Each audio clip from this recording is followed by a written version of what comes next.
On the morning of May 27th, 2016, a sudden scream broke the usual calm. Priyanka, Yogesh's wife, burst out of their bedroom, shouting in fear and distress. She cried out that something terrible had happened to her husband.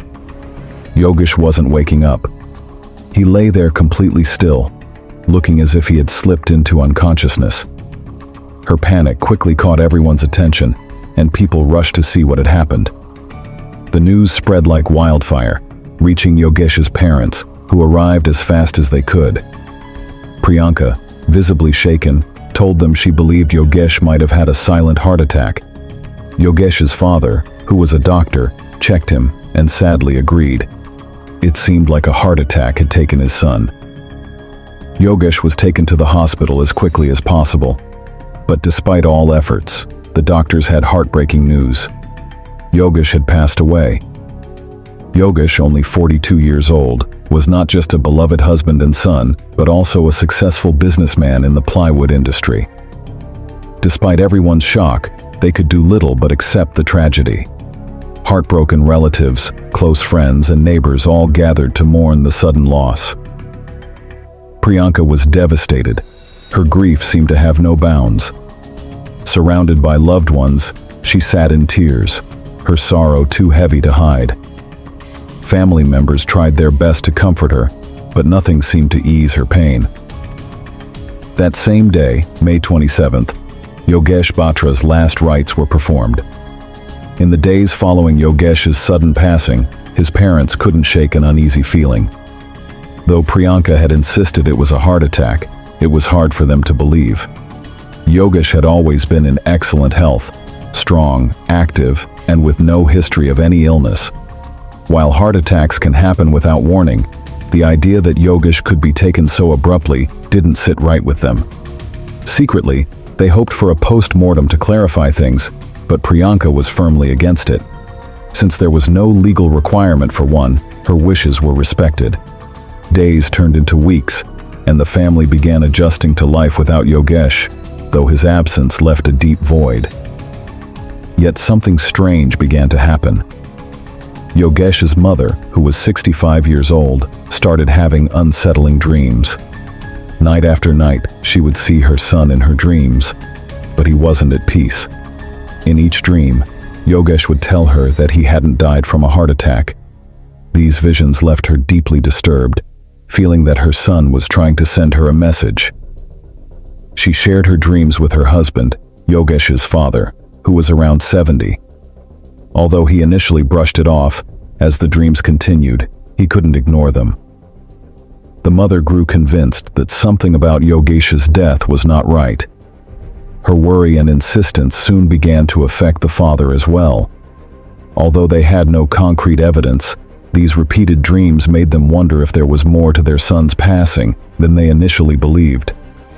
However, unsure of what to do or say, both parents remained silent, burying their suspicions and grief within.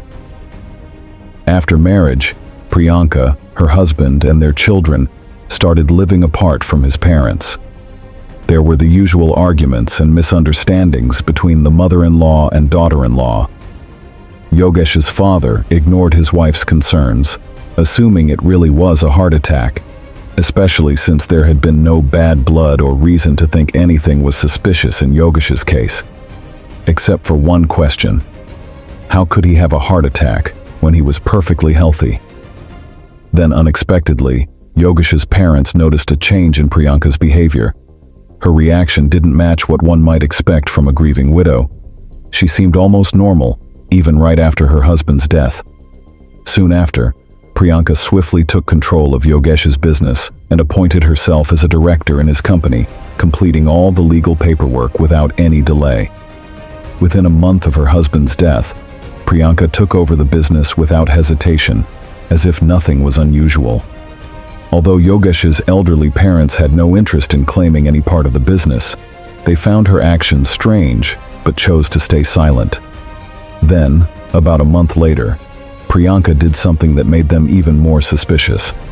She sent both of her children to study at a school in Dehradun, far from home.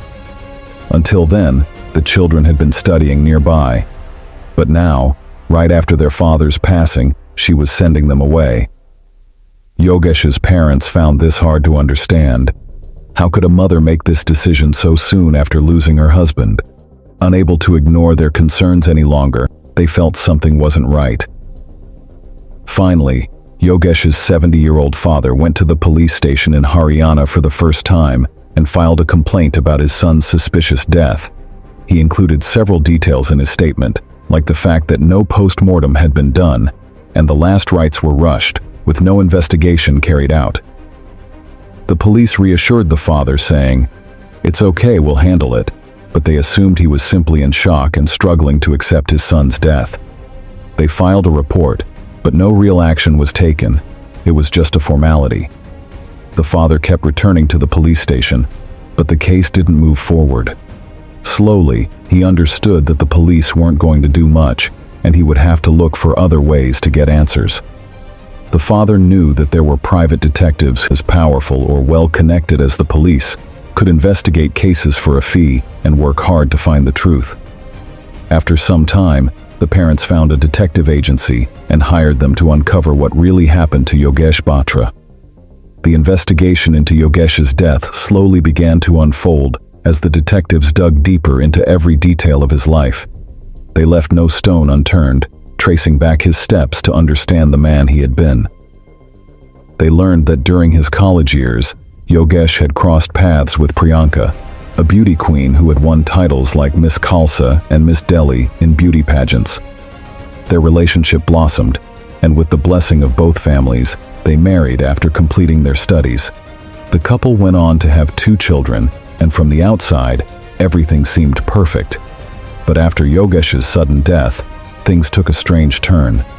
Within just 2 months of becoming a widow, Priyanka appeared to have moved on with an unsettling speed. It was as if her grief had faded away, and happiness had quickly returned to her life.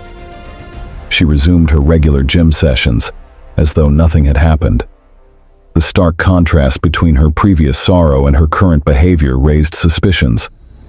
The detectives, sensing something was off, decided to focus on the relationship between Yogesh and Priyanka. They began speaking with several of their mutual friends, approaching them casually and under different pretexts to gather insights into their marriage. They wanted to understand the dynamics between the two, how well they knew each other, what their relationship had truly been like, and if there were any hidden secrets. The detectives also spoke to close relatives and even started keeping an eye on Priyanka, following her to the gym. In July, Priyanka traveled to Chandigarh, and the detectives followed her there. At the venue, they saw Priyanka enjoying herself, partying and dancing. She looked happy, which seemed strange since Yogesh had only passed away 2 months earlier. At the party, Priyanka was seen with a man, which caught the detectives' attention. They quietly took some photos, and using their connections with Priyanka's friends, managed to get clearer images. In some of these photos, Priyanka and the man appeared very close. The big question was, who was this man? Later, the detectives showed the photos to Yogesh's parents. As soon as his father saw them, he immediately recognized the man, saying he had visited their home several times. Further investigation revealed that the man's name was Rohit Kumar, a gym trainer at the gym Priyanka went to. While it was possible they were just friends, the detectives were shocked to discover that Priyanka had bought Rohit a car worth 36 lakh rupees as a birthday gift. Such an expensive present is typically given to someone very close. The detectives had done all they could, and now it was up to the police to take action. With enough evidence showing a possible relationship between Priyanka and Rohit, Yogesh's father took this information to the police. On September 14, 2016, nearly 6.5 months after Yogesh's sudden death, the police took a significant step forward. They registered an FIR, officially naming Priyanka and her alleged lover, Rohit, as suspects in the case.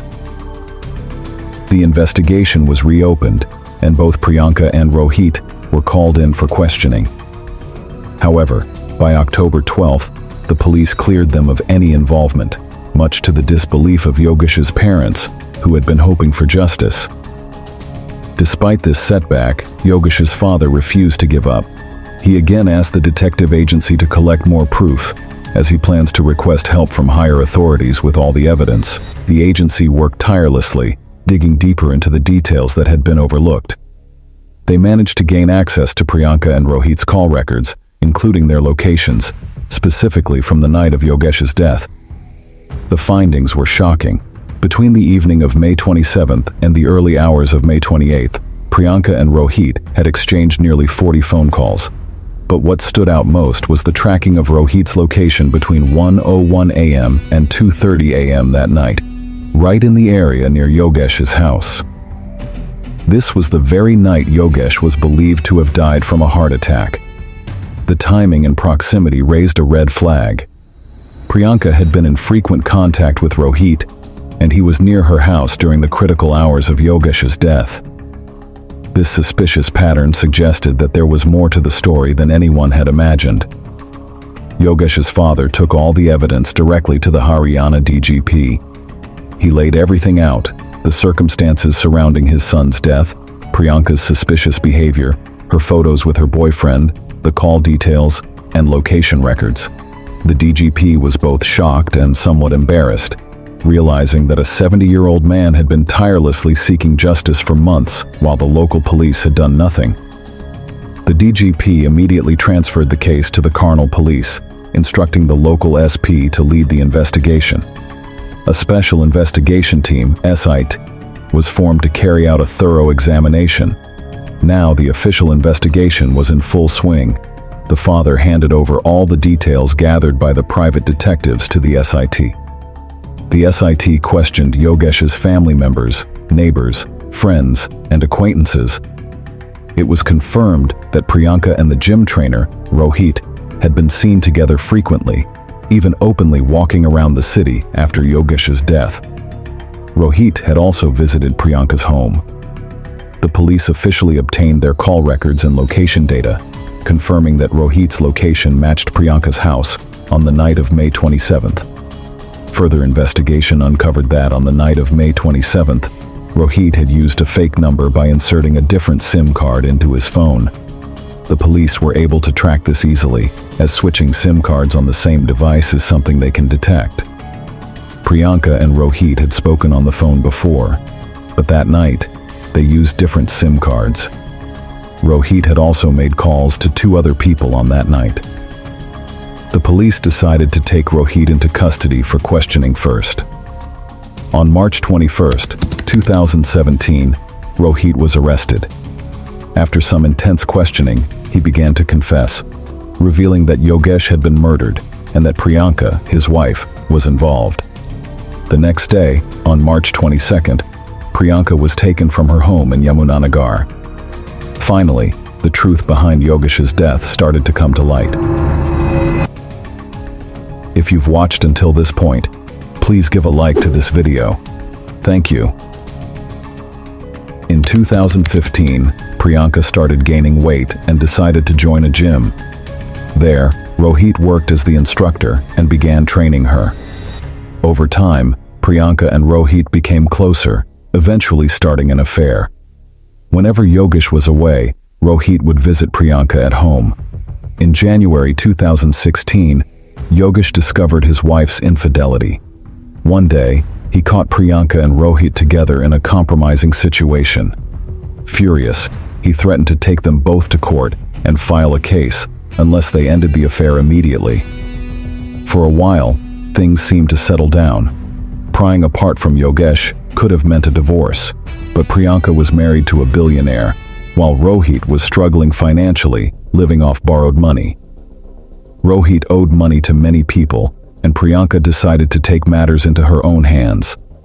She planned to get rid of her husband to inherit his wealth and gain the freedom to be with Rohit.